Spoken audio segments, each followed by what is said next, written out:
The Suzuki DR650 is dying a slow, painful death.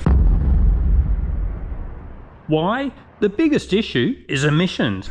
It was discontinued in many European countries back in 2001 due to tight pollution controls.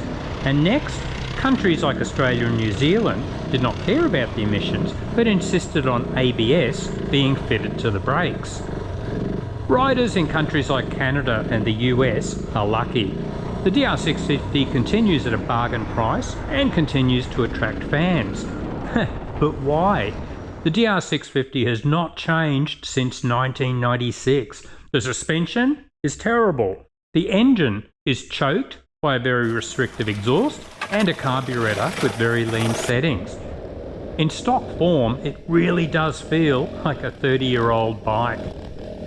But the magic begins when you spend as little as US $500 or Australian $730 on some mods. Drop some valves into the forks, modify the stock carb, fit an aftermarket exhaust, cut a hole in the airbox. Suddenly, the mid-range torque of the engine is released and the front suspension is not trying to kill you. Many owners are happy with just these modifications. Others go on to fit a stiffer rear shock spring or get it revalved as well. So why doesn't Suzuki make these changes? The main problem is the grandfather clause. Some countries will not subject the DR650 to strict emission laws if it remains unchanged. And that definitely suits Suzuki. Along with other Japanese manufacturers, they are generally reluctant to introduce new models or make big changes to their existing bikes. Why? Well, we investigated this a few years ago. Suzuki, Honda, Kawasaki and Yamaha are huge multinational companies.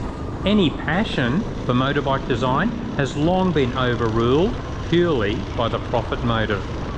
In the 1990s, Japan's economy nosedived and a very conservative mindset took over most companies. And finally, the dual sport market is a tiny part of overall bike sales.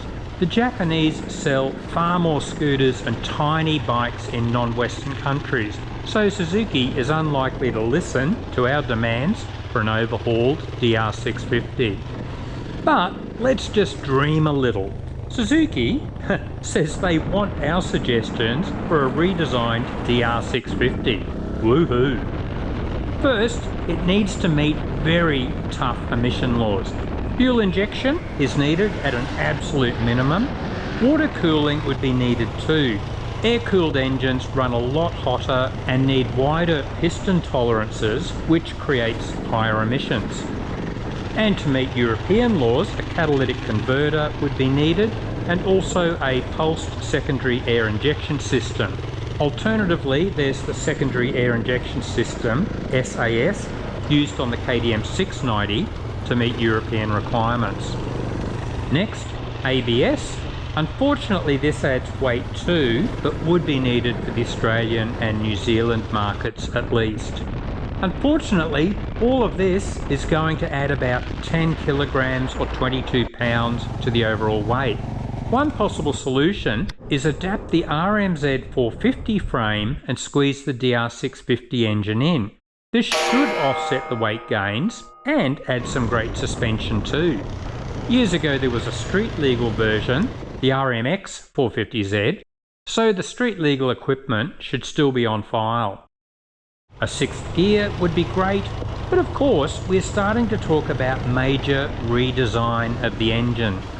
At this point, it might be simpler to just bore and stroke the RMZ 450 engine and make all the necessary mods for reliability and long service intervals. What else? A small fairing, a comfortable seat, the RMZ 450 rear wheel would need a push drive hub. So, would Suzuki ever consider making changes? We doubt it. Honda has been equally lazy with the XR650L, and it's only available in a handful of countries now.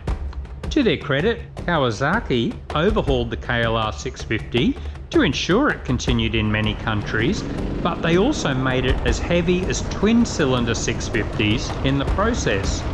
and it still doesn't meet Europe's strict emission laws. So, what would you want to see in a revamped DR650? Keen to hear your thoughts? Let us know in the comments.